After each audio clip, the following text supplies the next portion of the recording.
I try to record like 3 a week. That way I have a buffer. Actually, I do have a question. Okay. I see your videos Yeah. with the coffee thing. So do you do like production things with like Yeah. Okay. So, yeah. And we can go ahead and start. This is going to be part of the podcast if that's cool. It don't matter. But, yeah. So my wife and I have a skincare business, and it's a tallow based business, but it's no way. Yeah, but it's venturing off into, so it's not, so bad mistake. We sell tallow products, but we're starting to venture off into detergent and then like environmental cleaners for our kitchen and stuff. Our whole mission is to help people reduce our toxic loads. So all natural products, basically trying to get back as close to what the pioneers use, what the Native Americans use as possible. So we started off with tallow body butter. We're fixing to launch our soap products this Saturday. And then we also have chapstick right now. And then we're testing out laundry detergent. So anyway, we have that. And then as part of that, you'll have to create content for the website, right? And social media. And I love doing this type of content creation. I like having conversations. And my wife's a photographer, and I also have video stuff. So I'm getting into video content creation for social media and the business and stuff like that. But I'm also having a lot of fun, like just going out and videoing random stuff. Okay. So content creator, like a part-time content creator, I guess. And what made you guys want to get into that? Do you do carnivore as well, or because tallow-based stuff, or how does that work? Yeah. So, oh gosh, I got fat, like 3 years ago, and so I'm 5'7", and I was weighing like 215. So I was pretty hefty, but I was working out. Like I thought I was like pretty buff, right? And I could move a lot of weight, but I was just fat. I didn't feel good. So my buddies started, they signed up for a marathon race, and I joined in, was never really a runner. And that's kind of spawned me jumping into the keto lifestyle. So I was doing keto for a long time while training for the marathon. And then I listened to Dr. Paul Saladino on the Joe Rogan podcast. And I was like, oh, just meat. That's pretty wild. So that's kind of what spawned it 3 years ago. Right now I do animal based. I'd say I try, like we eat pizza every now and then, but for the most part, we're animal based. My kids will have some vegetables every now and then. But what kind of started the tallow thing is my real job. I work for a chemical company. I'm an engineer at a chemical company. And my daughter was breaking out, and she was like breaking out in pimples and stuff. And I told her to bring what she was using downstairs. And I looked at it, and all the ingredients are things that we make at my company. Like, and I see the operators, the people that are handling the chemicals, like they're wearing gloves, they're wearing full PPE, they're wearing like face protectants. Like it's a big thing not to get these chemicals on you. Otherwise you have to get in the safety shower. It could hurt you. Right. And then we put it in a bottle, and then we make the kids rub it on their face, which is wild to me. So, I, being like stubborn, I was like, hey, we could probably make a natural skincare thing in the house and just use it inside. And I Googled it, and tallow came up, and that's what Native Americans used. And then we tried we started making it ourselves, and then we started using it on bug bites and sunburns and stuff, and it worked really well. So after a year of using it, we were like, why don't we try to sell this? The market's pretty saturated. There's a lot of companies doing it now, but my thing is, I want people to shop local. So even if they don't buy from us, I would rather you make your own skincare products. If you can't make it, buy it local. If you can't buy it local, then we're here to provide like non-toxic skincare products. So that's kind of how we got into it. Right. That's awesome. That's true. It's a lot of things in our foods where in other countries they ban it, and then here it's okay. Oh my gosh. The food coloring, like the yellow 5 and or it's the red 5 and the blues. And they're like, they test it, they put it on your skin, and people start breaking out, having, Yeah. rashes. And then we're eating it in M&Ms.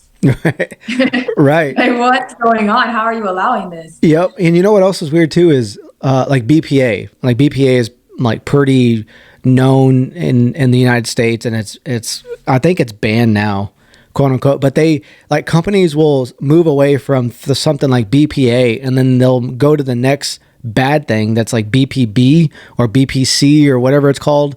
So it's just as toxic, but the FDA hasn't regulated that chemical. So it takes a lot of people complaining, a lot of health issues for it to raise awareness for things like these toxic ingredients. Have you been following the news in California lately? I have not. Oh, dude, California. So I live in Texas. California's. I'm in Georgia. You're in Georgia? All right, cool. So Yeah. we're both Southerners. California, weird state, definitely weird state, but they're banning a lot of the same ingredients, skincare ingredients, food ingredients that the UK, that the Europe has been banning. And like the California is like light years ahead compared to any other state in the United States. So it's pretty cool to see. Yeah, that's nice. I Yeah. hope to have the whole United States transform into that. Yeah, well, people like yourselves, I mean, bringing these stories, y'all making the news, the headlines, and sharing y'all's stories of like why you transitioned into the lifestyle. So, with that, Victoria, I appreciate you joining, and I'm excited to talk to you. What has life been like since all the news broke, or and all these news stories started covering you? Like, how did that come to fruition? This podcast episode is brought to you by Signature Touch. Signature Touch is veteran owned and operated, and it was started by my wife and myself with a mission to provide the highest quality, all natural skincare products made from ethically sourced ingredients. We have body butters, lip balms, and deodorants, and the best part is you could use it on yourself, and they're safe for everyone in the family, including your children. My wife's favorite body butter is Bernilla. It's made with bergamot and vanilla botanical extract. People say it smells like key lime pie. My favorite is Lavensense. It's made with lavender essential oil and frankincense. It makes your skin feel so nourished, but it's also good on bug bites and rashes. Check us out today. The website is oursignaturetouch.com. Use code JLA to receive 10% off your first purchase. The website, it's oursignaturetouch.com. So it's been a journey, 7 months carnivore, because I felt so good. And I learned so much about it, the oxalates, the sugars, and how everything breaks down in your body, and how the meat actually works when we've been told that stay away from meat, right? Stay away from fat because of cholesterol and fatty liver. But with that, I decided to start sharing my journey because I was like, okay, I have all this knowledge. I can't just keep this to myself. A million people are going through the same things that I've been through, and I see my family and friends go through it, and none of them have the knowledge. So I was like, okay, I'm gonna start sharing this, and then making the butter videos. I think that caught some attention, and the views started coming in, and people started reaching out. And then, I had my story being shared, and I'm glad that that opened some doors, because now I can actually show people and share that journey, tell the truth about what health is and what we thought it was, because I was also sold to the propaganda, right? I think we all were, of what is healthy. Right. So you were you a vegetarian or a vegan? I was a vegan for a year. It could not sustain me, if I'm saying that correctly. So I decided to go off of it. I turned to veganism because of all these symptoms that I was having before, which I grew up in a Brazilian household. I'm Brazilian. So we ate everything. There was no restriction. And with that, growing up, I was diagnosed at 9 with hypothyroidism. And I was told that I would have that medication for the rest of my life, which is no fun. So at a young age, I'd always question that, like, how can I not fix this? There has to be a fix. And just growing up, same thing, like as your daughter, breakouts, and it's like, what's happening? Inflammation in the body. I'm eating correctly. I'm eating a little bit of everything. everyone eats this, a lot of bloating, everything just started coming together of symptoms, especially with thyroidism, with hair loss, fatigue, and my nails were so, how do I say this, fragile. Mm. I had a lot of sinus issues as well. And also, how do I say this? When the cycle came, I think it's important, but a lot of pain, and Mm. to the point where my blood pressure would go drop or would go low, would drop, and nothing would help. I would drink the teas, I would drink the Midals or the Tylenol or something like that to help it. Nothing would help. It was just time. And we know that all of that is just inflammation. It was so, so, so bad. And then veganism. Growing up, people were, the propaganda grew. Hey, gotta eat plants or veggies and nothing animal based, save the animals, look good, be healthy. You're like, okay, you have to buy into it. Why not? And everything's organic. So I was like, let me give this a try. However, in that year, nothing got better. The only thing that I can say that I saw was that I lost weight, which was not fat loss, but muscle loss. And Mm. we know that we need muscle mass to be healthy. And I lost all my muscle mass within that year. And with lab works or labs with labs, I was nutrient deficient within that year. So I started having anxiety attacks, which I've never had before.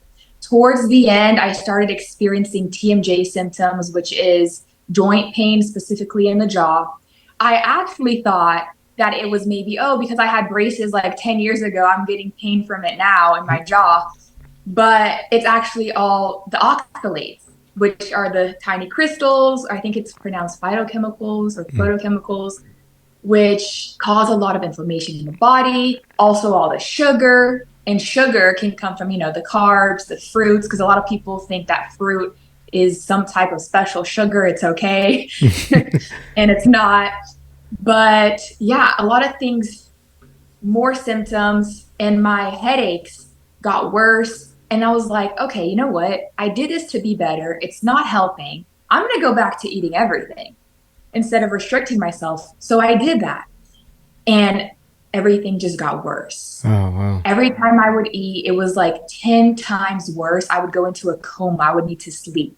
I had no energy. My skin was breaking out so much, like never before. And it was so upsetting because more sinus issues. I had sinus issues are when you get like a lot of headaches and you Right. can't even like breathe the light. You just have to stay in the dark. And I would have headaches almost every day, Mm. which was awful.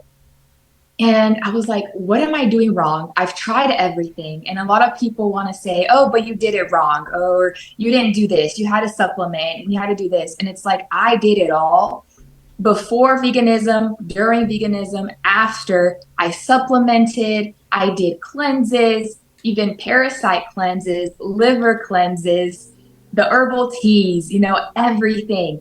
But all I heard was, what you feel is normal. It's normal. And I didn't want to accept that. Like, Mm. this is not normal. I can't live my whole entire life feeling this way. And then my mom actually came across a doctor's post about the carnivore diet. And she was like, oh my goodness, we have to give this a try, because she's also really big in, finding these things of cures and to help, because she also deals with a lot of things. She actually got me into this stuff. And I was like, okay, let's try it. Like, what else do I have to lose at this point? And then I started carnivore. 2 weeks in, I started seeing changes, good changes. And then a month in, 2 months in, I'm like, okay, this is a little weird. All I eat is meat. I'm cutting everything out. I jumped in. I didn't go easy into it. I just started eating meat and took everything out. Fortunately for me, I had a smooth transition. I didn't have like really strong oxalate dumping symptoms or the carnivore flu. And everything just got better. Wow. My skin started clearing up. The joint pain started going away. And I would even tell my mom, like, Mom, it's not hurting anymore. And she's like, are you taking supplements? And I'm like, no, I'm just eating meat. Because I wanted to do everything naturally to see if carnivore really worked. So I took off all the supplements. Mm. And I did labs, and they were actually fine. my nutrient or my vitamins were actually high. And with that, 7 months later, which is now going into almost 8, I have come off the thyroid medication when I was told that I was never going to come off of it. So Wow. 7 months in carnivore, thyroid medication coming off, my labs, my doctor would looked at it and said, you're neither hypo or hyper. It's regulated. It's funny because my cholesterol panels are fine, which people, it's a bit controversial.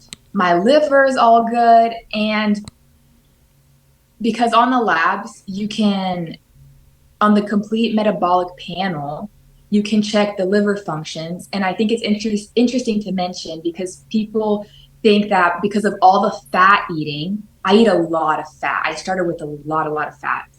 They think that, oh my gosh, your liver. And the funny thing is that the fat doesn't go to your liver, right? Because fat doesn't convert fat. It's the sugars that turn into fat and your liver starts, getting overworked. But even with liver cleanses before, my liver has never been cleaner. So like all the enzymes and the AG ratios and all of that, everything is lower as it should be because then your liver is kind of, having a relaxed phase. It's not having to overwork itself. And yeah, sugar is down, cholesterol's great. It's been amazing. That's remarkable. When you were on vegan, were you a strict vegan or were you doing like trash vegan diet? Like were you doing the like raw plants and cooking your vegetables, or were you doing like vegan pizza and stuff like that? Okay, I don't know if I would say this was the right way or the wrong way, but I was always very picky about it. I would always have like I would eat a lot of quinoa. I would be very into the Impossible burgers all the time. And I went into it. It was like the vegan cheeses and the vegan cream cheese and all of that stuff, which was extremely expensive. And the wraps, the spinach wrap, it was crazy. Yeah. And all the nuts and seeds or there's the bread, the good seed bread that I would eat a lot, which is vegan friendly. Yeah, I don't know what I had in my head. Oh, the flax seeds, the chia seeds, The chia seeds. Yeah. Yes. And I would have smoothies like 2-3 times a day. One protein, my vegan protein shakes. Or protein powders, which is absolute trash when you look at the ingredients. Anything vegan, you get it and you look at it, or when you go to Whole Foods and you go to Sprouts, everything's natural, and then you get a product and there's like 100 ingredients. Yeah. Nothing here is pure. No, yeah. It's just oils and chemicals. Yeah, well, that's like the same thing for skincare products. When something says added fragrance, like fragrance can mean 17 different ingredients in the word fragrance. So they can, as they say, with like natural flavors, right? Like that could be anything. Exactly. So why did you switch? I mean, Brazilian household, that's like amazing food. What made you switch to a vegan? So because of the issues, like the bloating and all of that also, but mainly since I am Brazilian, I've always grown up very big boned, I guess I would say. I wasn't fat, but a lot of muscle mass. And I wanted to be tiny, skinny, like I would see everyone else. So that kind of led me to that. And also, again, like the health benefits of it. I was like, okay, it can't hurt, right? I'll lose weight and I'll be healthy. Far from that. I know. I watched, so I went, I have a good buddy that he's not vegan anymore, but he was vegan for a couple of years. And I would say he was thriving. He was pretty healthy. And we watched Forks for Knives, or Knives Over Forks. Have you seen that one?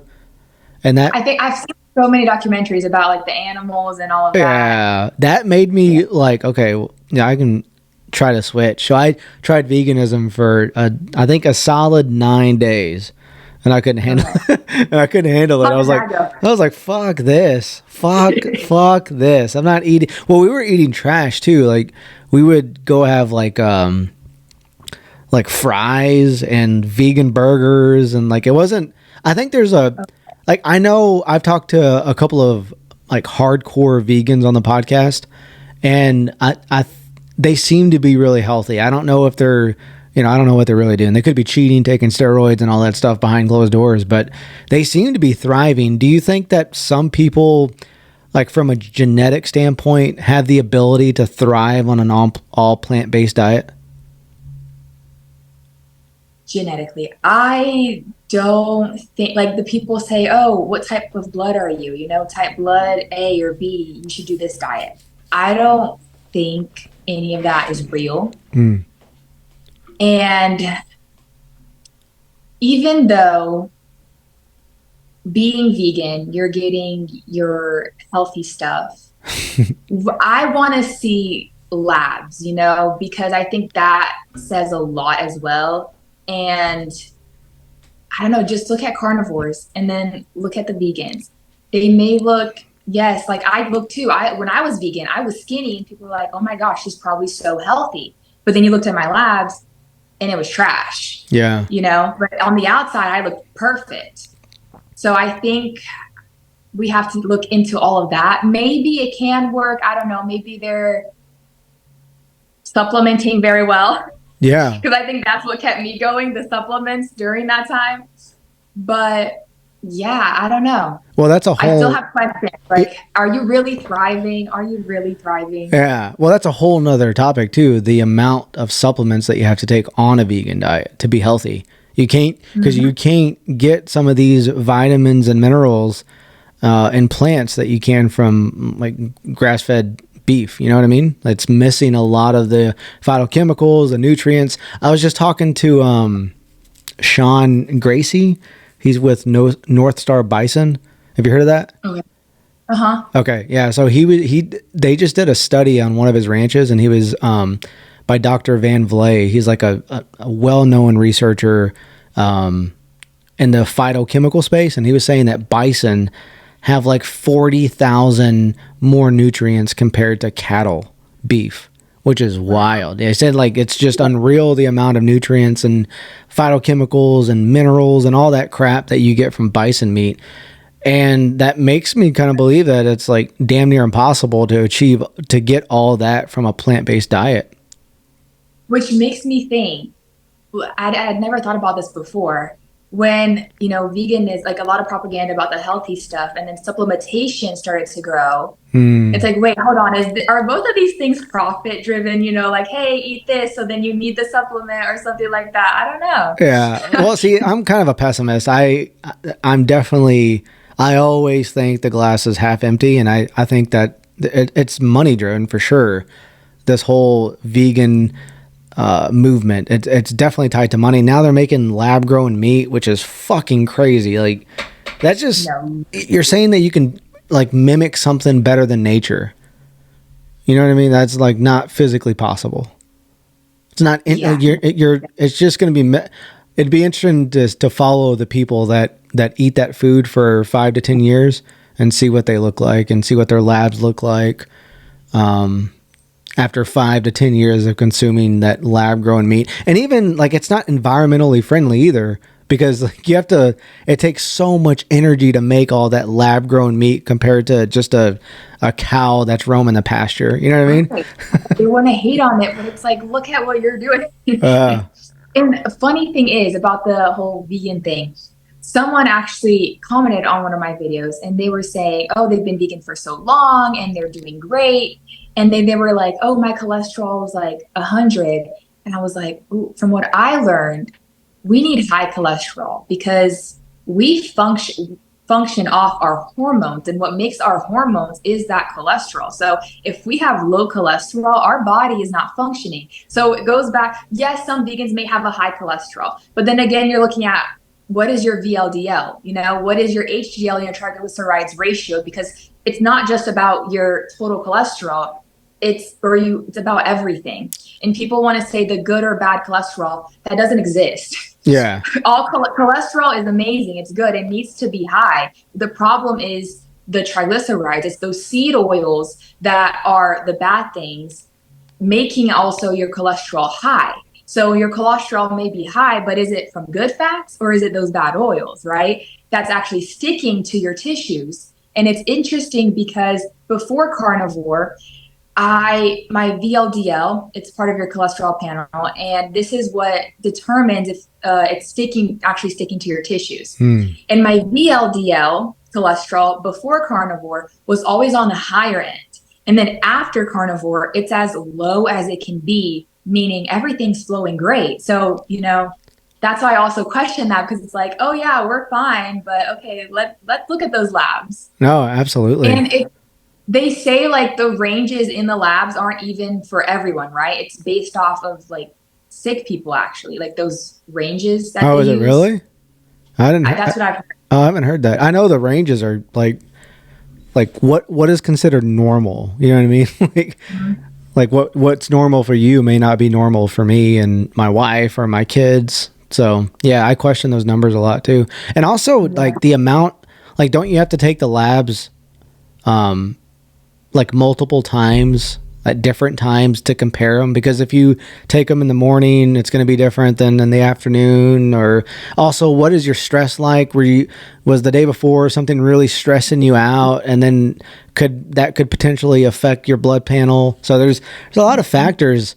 And I think going to the doctor for a yearly checkup is kind of a joke. Like, just once a year, casually just going in, maybe sipping coffee on the way in. Like, I don't know. It's kind of a weird system we got going on.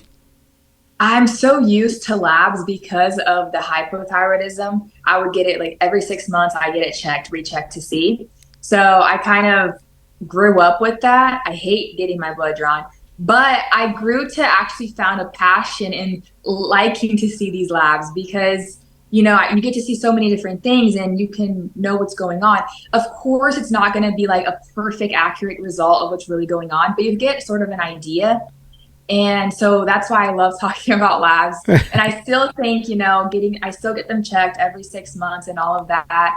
But I feel like after carnivore now, I can just, go like more time without getting a check. Right. That's interesting that your mom discovered the diet. What was your take on it whenever your mom approached you about the carnivore diet? So I've always been very open-minded and I like these things.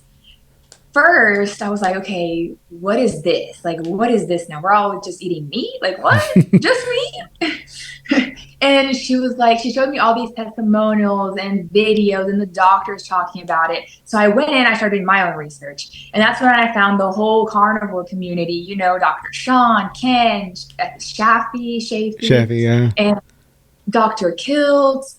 And I was like, okay, steak and butter gal. Like, these people are crazy, but it's working.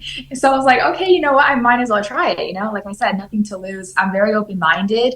And because I was seeing those results, I was like, might as well try it. What did the rest of your family think whenever you transitioned? Per usual, it's kind of like, It's the kind of doctors weird. say this. What are you saying? Like, are you sure you're going to die? Yeah. Like, be careful. In fact, my mom tried to do carnivore. She was doing well in the beginning. She had a very hard time with oxalate dumping, like very, very hard time. And after like maybe 3 months, she kind of fell off because she's having a harder time just sticking to meat. Yeah. She wants to the carbs, sugars, especially because my dad is no help at all. He's totally against it. Yeah. And he's always bringing in like Brazilian biscuits, or we call it pão de queijo. And Mm. he's bringing in cakes, fruits, and all this stuff. And then like you come in tired from work and she sees it and she's just like, you know what? I'm just going to eat this stuff. But he's totally against it. At first, he was like, I'm getting depressed from seeing you guys only eat meat.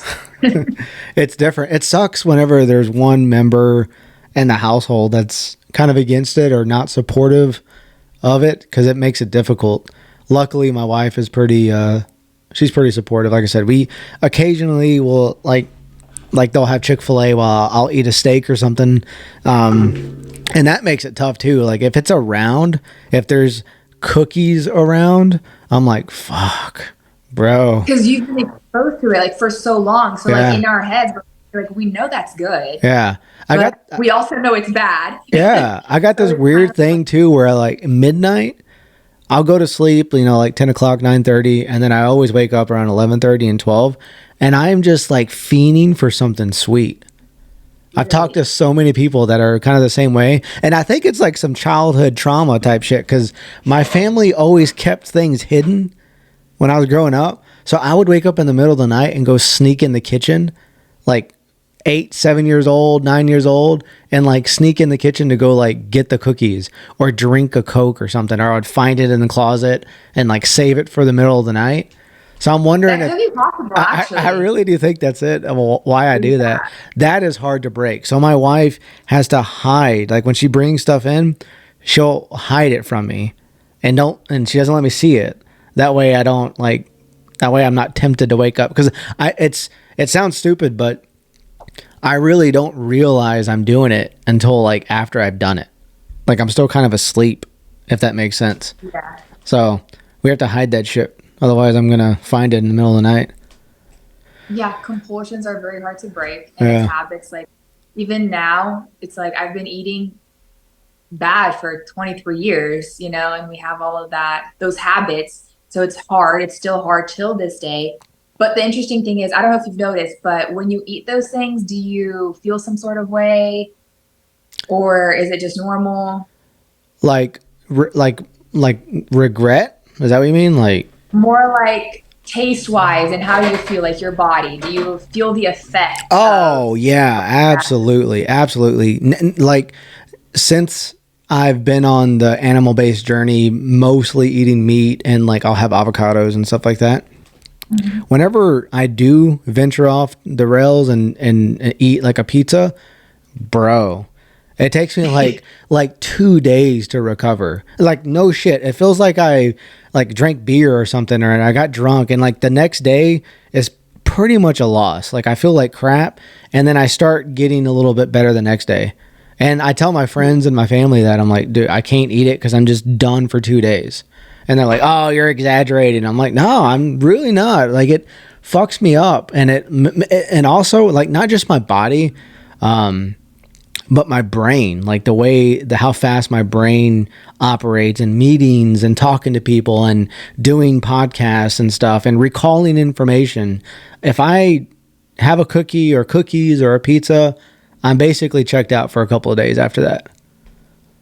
Yeah, it's like that. It's crazy. And Uh, sometimes people want to say, "Oh, it's because you're not eating anymore, so your body's not used to it." And it's like, no, it's because it's actually trash. yeah.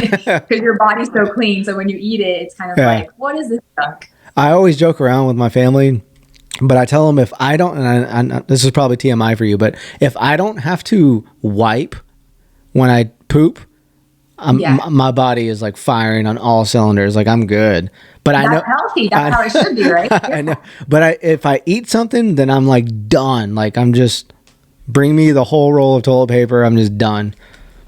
Yep, yep.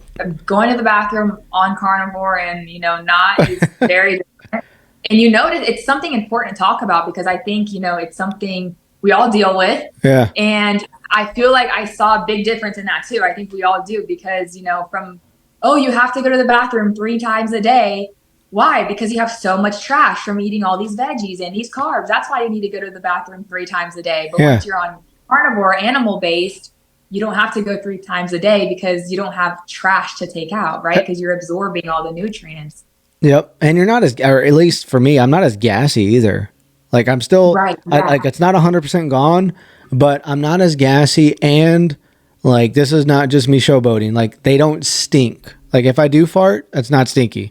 100%. Like my kids will joke around because my kids like they're not 100% animal based, and when they let one out, like it's like clear the room, get the hell out of here. It's wild.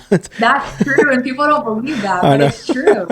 And Uh, I think it's cool that you mentioned your kids because I also think it's hard bringing kids into like a strict carnivore diet because they're going to school, they're yeah, going to hang out with friends. So it's very hard to keep everything away from them.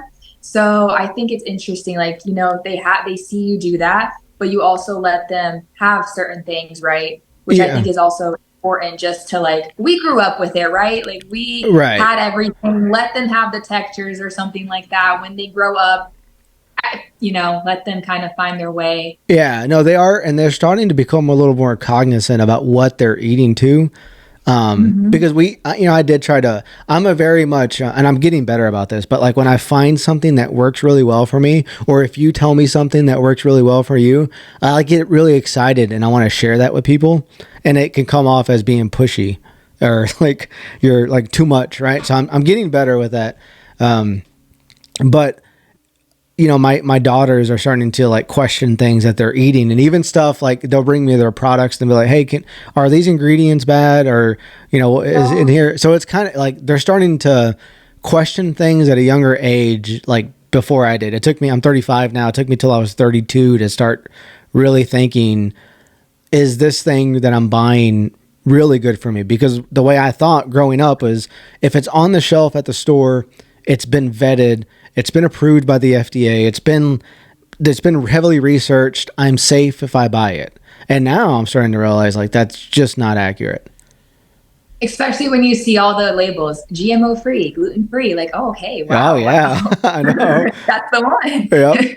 Do you think that you'll hit a point in your journey to where your body will level back out, and then you could start introducing vegetables and other things back into your diet? Good question. I think because I try, or it was like every now and then before like these past few months, but I'd be like, okay, I'm doing good. I feel good. Let me try to eat this. And I would, snack on different things, eat like a cucumber or something. But when I eat it, or like bread, I don't feel good, Hmm. and I know the effects. Or it was like a while ago, my mom bought ice cream, these cones, and I was like, you know what? I feel good. Why not? Right? Let me just have an ice cream cone. And I did. And I put it in my mouth. I'm like, this is absolutely disgusting because the my how do I say this? My taste buds. It's you start tasting every little thing. I don't know if it was just me, but it's like I could taste the oil. I could taste Hmm. like the sugar individually. I was like, this is not good anymore. And everything that I eat, my taste buds are. I taste very well, like the individual ingredients, kind of. And I think it's because your body's clean, and even with smells as well, because we know we're not as much inflammation in the body. Certain smells, it's like, oh my gosh, this is super strong. So I don't think I even asked myself that, like, will I ever go back to eating a vegetable? And I don't know, maybe now and then in the future, I might be more lenient on things like lower oxalate, lower carb, or something like that. But I don't think right now that I could ever go back to eating the way I ate before carnivore. I think I'll always be animal based because Yeah. it's so good. Why change it if I'm doing so well? Yeah, exactly. I always wonder that too. Like I lived my life for 31 years eating like shit, my body's pretty messed up. How long is it going to take to get back to, I don't know, like I guess you call it homeostasis, whatever, back to normal, to where I can safely introduce stuff back in where it doesn't wreck my gut? And I wonder too about vegetables. Like if I grew my own vegetables, we have a small garden outside. So like if I grew my own vegetables, like if that will be a difference. I'm sure With that that, play. I saw Yeah, that. with all the bad stuff being sprayed. Because even when you buy organic, you're still getting overspray from other crop fields and stuff like that. And they like, I know there's some vegetables where they do like a bleach wash on some vegetables, and they Mhm. bleach wash chicken. I was watching videos the other day of them doing that. So I don't know. Yeah, I want to believe that, like, I don't want to think that vegetables are bad, because they, they can't be, right? Like all bad. There's got to be some of them that are good and beneficial for us. yeah, it kind of rewires our brains Right. like completely because it's a whole new lifestyle, a whole new belief. And also, what's funny is if I do start digging into other things like sugar, my symptoms, like I start getting pain. And Mm, then if I go back to carnivore, I don't have any more pain. It's crazy. yeah. But yeah, so it's like I don't know if I could go back to any of that. You mentioned earlier that you started developing anxiety, and that's I think that's what kind of pushed me into changing my diet was I had some pretty intense anxiety to where I thought I was going to have a heart attack. I started getting like, I thought I was getting heart palpitations. Yeah, And uh-huh, you because you're know, so, I yeah. was so like worked up, and I remember even like going to a bunch of different doctors. I wore the EKG over the weekend, and or the little heart monitor thing over the weekend, and I went. I was getting tested for like if I was allergic to anything, and the doctor was Hmm. like, I was telling him my symptoms, and he was like, "Dude, you have anxiety," and I was like, "What anxiety? That's not even a real thing. I don't even know what that is." And he was like, "No, that's what you have." And then I started looking at anxiety, and then I fell into the diet thing. So I think that's kind of what kickstarted. And I know when I eat good, like you were saying, your pain in your jaw, I don't have bad anxiety symptoms. If I'm eating good, getting good sleep, and exercising, I notice that my anxiety is like pretty much gone, and I'm not noticing it at all. I think in the animal-based diet, mentality changes a lot. I think confidence and just, mental clarity and everything just gets better. Again, Mm. going back to the gut issues, you have the blood brain barrier, which is like our second brain, right? Of like the gut. But yeah, I also think it's important. Parasites. Yeah. I love talking about parasites because I actually had an experience with it. And I don't know if a lot of people have it, but I would do parasite cleanses every year. Mm. Again, like my mom has always been really big into like health and wellness stuff. We have so many supplements, we could open a Sprouts. And so she would always be putting me onto these things, and I would always do it. And I never had the experience I had with a parasite cleanse like I had. It was the first month of carnivore because parasites don't like fat, Mm. right? They're going to die and they're going to come out. They like the sugars. They want to feed on those little sugars in the plants and all of that. And that causes a lot of diseases in our body overall, a lot of inflammation. And a lot of times people are out here taking their uterus out or taking their gallbladder out or taking something out, pancreas out or whatever. But most of the times it's all just parasitic infections that when doctors take these organs out, they cut into it and it's like a bunch of parasites coming out when what could have resolved that was a simple parasite cleanse or, a change of diet. Because I don't think God didn't make us to have our organs taken out. He made us with what we need. So we shouldn't be taking anything out. It's really just what we're putting into our bodies that's creating all these problems. And people are so sick. And yeah, like eating clean will change your body. And with all these parasites, the first, did I say the first month? It was the first month. Yes.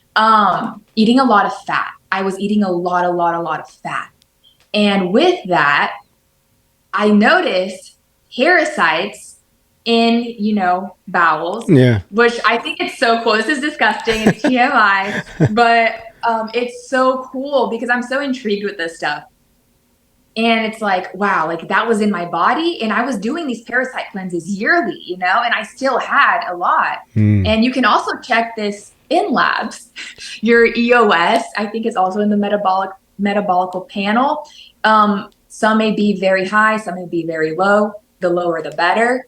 But that's something that interests me as well. I like talking about it. That's But interesting. I've never done a parasite cleanse. Now I'm intrigued. I probably got Mhm. a lot living in me.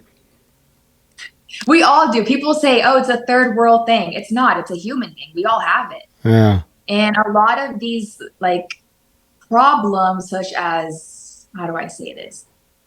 I'm not going to say, oh, this is what causes it, but I think it's a factor, such as autism or also dementia stuff, which is the sugar, but parasites as well. A lot of issues, diseases, and autoimmune diseases, I think a lot is caused not only by bad diets, but parasitic infections or just high levels of parasites in our body. It's crazy. Because a lot of people don't know about it either, and they don't want to admit to it. They're like, what? Parasites? I don't have that. But it's like, no, yeah, you do. Yeah. You might have like less, but we all have it. That's wild. So walk me through a day in the life of Victoria. How many meals do you eat? What do you eat on a daily basis? When I started, I was eating a lot more because I was more hungry with the cravings and all. Nowadays, I eat twice a day. And for breakfast every day, I have my eggs and my bacon and butter.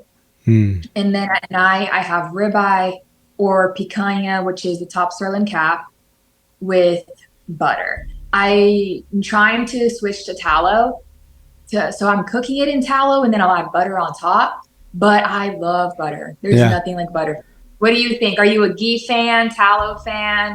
We started cooking with tallow, and I just love the way that it doesn't get real smoky. It makes it taste really good, but you got to watch out like where you buy it from. So we were buying it from HEB, and I forget what brand it was, but it had like the ingredients, like it says pure tallow. So I didn't even look at the back of it. I was just like, all right, good, pure tallow. And then like 3 months after we were using it, or it was after we started making skincare products, because it smelled like we just had it in the jar, so we just used that, and I was like, oh, it works good, it feels good, but it does smell beefy, and I thought it's not supposed to smell beefy. So then we started, like, we were just struggling trying to figure out why it smelled beefy. Then we bought new tallow, and it didn't smell that bad. Like, it didn't smell beefy at all.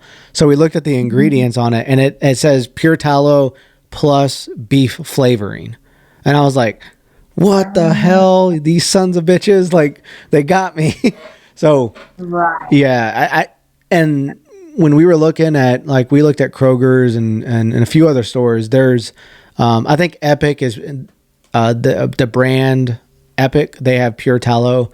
But there was a lot of brands that we were looking at that had like beef flavoring or beef smoke flavoring in it. So gotta watch out for that. Yeah, I'm gonna look into that. Yeah, but yeah, so we cook in butter and tallow as well. Yeah, definitely big butter fan.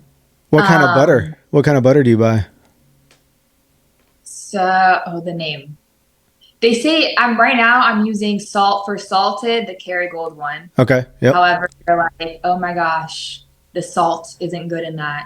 I'm like, you know what? Give me a break. Bro, I know. I was just about to ask you, like, how deep or have you gone? Like, do you buy from a local farmer? Do you not? You stay away from Walmart meat? Like, how deep have you gone into sourcing the food that you buy? No, I'm not nothing from farmers yet. I try to, be as pure as I can. Again, I'm not going to be, I don't know, 100% about all of it, but I try to do the best I can. A lot of the meats that I do get are usually from Costco. And yeah, most of my meat's from there.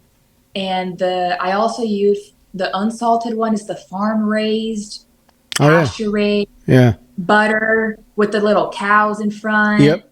I don't know what it's called. I forget. Farm Vital Farm, something like that. Yeah, it's a red one, right? Like red and yellow or something. Yeah, all black with yes. Yeah. Yep. So I use those two because I like putting it in my coffee as well, the unsalted. Oh. Or my mom was a big fan of the butter bites. Oh, I haven't seen those. No, I haven't seen those. So you get unsalted butter to help with the cravings in the beginning, especially. You get 2 or just 1 stick of butter, and you cook it in a pan, like heat it until it starts turning like caramelized. Okay. And then you get the ice molds, those little things, and you put it in there and you freeze it, and then the butter hardens. And when you want like sugar or something, you just go snack on a piece of frozen butter. Oh, okay. That's pretty, I've never seen, maybe I have seen that from like Paul Saladino. Did he do something like that recently? A lot of the carnivore influencers do it. Like Courtney Luna, I don't know if you've heard. Yeah, I've heard of her. Yeah. Yeah. Do you think that because there's all these products now, there's like the carnivore bar, there's like the crisp bites, and like there's a lot of different stuff. Do you think that it's going to become what veganism is? Do you think it's going to get to that where it's like I mostly beef, like 90% beef, but it also has some bullshit in it? That's what actually worries me. And I started when I saw the carnivore crisps, I love the carnivore crisps. But at the same time, I'm like, okay, this is still in some way, like it's still processed, like this being packaged and all of that. So it's kind of like, it's not that pure. And then I saw the carnivore bar coming out and I was like, oh gosh, like, are they going to start doing this now? Because that's kind of taking the beauty of it, of carnivore, because we're trying to stay away from these packaged things. Right. So that actually does scare me. And I don't know if I would go 100% into those things. I do snack on carnivore crisps though. I love them. Yeah. They're No, like the only snack. yeah. I mean, I don't mean to be like talking shit about them, but like, they're really good. I've had a couple of the carnivore bars. They're really good, but it leads to other products hitting the market that are filled with bull crap. And then it's going to be Yeah. hard to distinguish, what's really good and what's bad, what has in it, and all that crap. So, Exactly. yeah, I worry Are about you that. in, do you guys eat a lot of fish, or how would you say you guys eat? I probably would eat more fish, but my wife is from Ohio. She's a freaking Okay. Yankee, and she has zero taste buds. Like, Cool. like pepper is too spicy for her. She likes, like, whenever we were eating like crap and like going to Dairy Queen, she eats like just like the vanilla milk. Like, she doesn't like the cookies and cream or like the real cool flavor. She's just like, I'll take a vanilla Yeah. milkshake. She's that type of girl, which is kind of cool and kind of bad at the same time. So like, it's pretty basic in our household. Like, it's beef. She doesn't really dig fish, so we don't have a whole lot of fish. It's mainly beef. My cousin, I'm lucky enough to have family that have a bunch of cattle and stuff. So we'll purchase one steer from him a year. We get that butchered, and then I try to buy from local farmers, even if they're not regenerative. I still think buying locally is important, but I also I like this company called Forces of Nature Meat. Have you heard from them or heard about I them? don't think I have. I don't think I have. Super awesome company. I had one of the founders on the podcast. His name is Taylor Collins, and super cool company, super cool mission. That's all about clean products and like bringing humans back to nature in a way. So they sell like bison meat and cows and chickens and poultry, all that good stuff. So, and you could buy online from them. And then North Star Bison. I did a podcast with one of the owners a couple of weeks ago, and I just ordered from them as well. So they're more national chains, but yeah, that's pretty much what we order. I think we bought from them before as well. However, the bison meat, it's very strong. You think so? You think it's? I think it's very strong. Did you get like pure bison meat, or did you get The organ, 100%, or was it yeah. organ mixed in with the meat? No organ. It was Okay. just 100% beef bison. It's Yeah. kind of like that ground beef they package. Yeah, yeah. Yeah, I think it's so strong. Oh, really? The taste is very strong. Yeah. I thought it was good. It didn't taste like deer. Like deer has a very distinct like a particular scent and taste, but it didn't, or gamey, I guess you can call it. But I didn't get that from bison. Yeah, no, I don't like it. I don't know, like, not that it's bad or anything, Yeah. but to me, I think the taste is like stronger, but it's good. It's good. Did you? What is your take? Go ahead. No, go ahead. Go ahead. What is your take on seasoning? Are you big on salt, or are you big still using like peppers and the other seasonings, Uh, garlic? yeah, I like salt, pepper, and garlic. Like, I haven't. I know there's like a lot of controversy in the carnivore community about seasoning and stuff, but we try to buy like the cleanest ingredients. So I do like the red man salt, and then we try to buy like the best pepper and garlic. But we have a cabinet full of seasoning, but I'm not too worried about that, I guess. I don't really put a whole lot of seasoning on our food anyway. So what about you? Yeah, no, I'm not really big on it, just the salt. Yeah. But I also think with taste bud wise, once you're eating like meat for a long time, I think you kind of naturally just desire that taste instead of like adding a bunch of other things. Not Yeah. against seasoning. I think, you can have it on the side or whatever. But that's my take on it. A lot of salt. I love salt. Yeah. I put salt in everything. I also put salt in my water. I Yeah, don't know if me you heard too. about that. Yeah, yeah, yeah. I put salt in my water, and then I try to. There's was it Element? Like that's an electrolyte drink.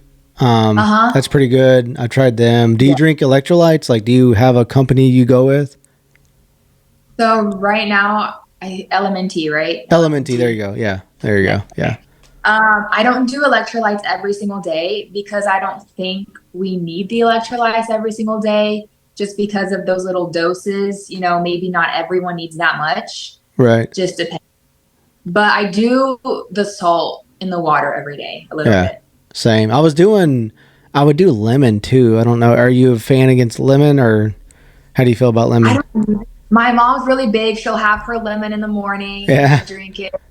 But I'm not really big in that, so yeah, no, not me. Yeah. I don't know. I try to like I went all in, and I was like 100% like carnivore, and then I did a podcast with this vegan cookbook author, and I kind of like was argumentative with her, and I shouldn't have been. Like I was very much of like a like a team player, you know what I mean? Like I was bought in.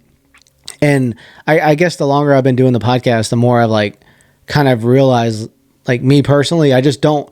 I feel like if you subscribe to one side 100%, there's bound to be flaws in that. Like I feel like everything is more in the middle. You know what I mean? Like everything socially, like politics, like the right is not always right, the left is not left. It's like usually the answer is somewhere in the middle, and that's kind of my philosophy on diet is like maybe it's not like 100% carnivore.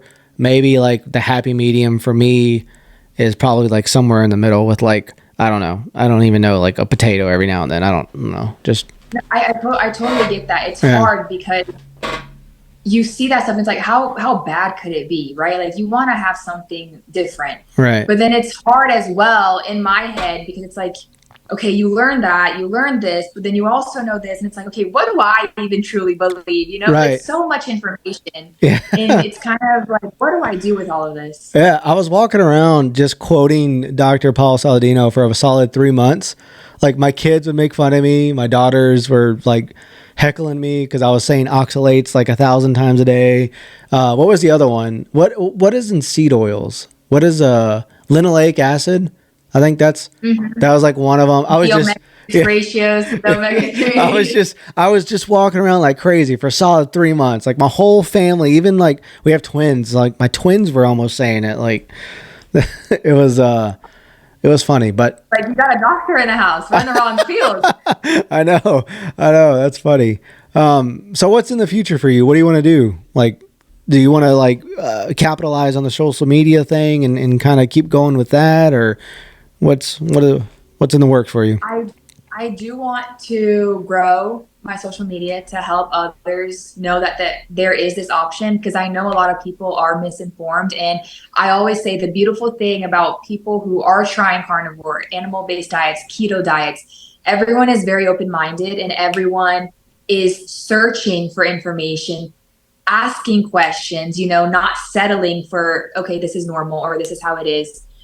So a lot of people don't have that curiosity. A lot of people aren't going out there and searching for it or don't even have the opportunity to. So I do want to grow to help, if it is one person, like, wait, look what she's doing and she's okay. Let me look at this. Let me check this out.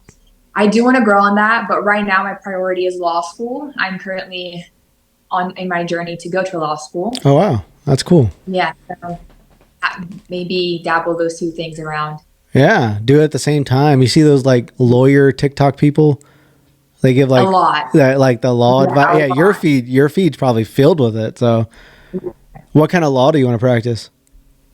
Right now, I'm thinking maybe IP, intellectual property, or cybersecurity. Oh, But I'm yeah. like, once I start learning, maybe I'll choose something else. I don't know. Yeah. Keep my mind open to learning new things, and maybe I will want something else. But we'll Yeah, see. no, that's really cool, and it's like the opportunity that you have with social media right now is awesome. Like the idea to have a career off making content and posting content, it's pretty wild. So and it's real lucrative, and the community's great, and especially like the carnivore, like you were saying, the carnivore people they're all spectacular. Like I've talked to a bunch of them, and they're all amazing people. So it's a good group of people to be with.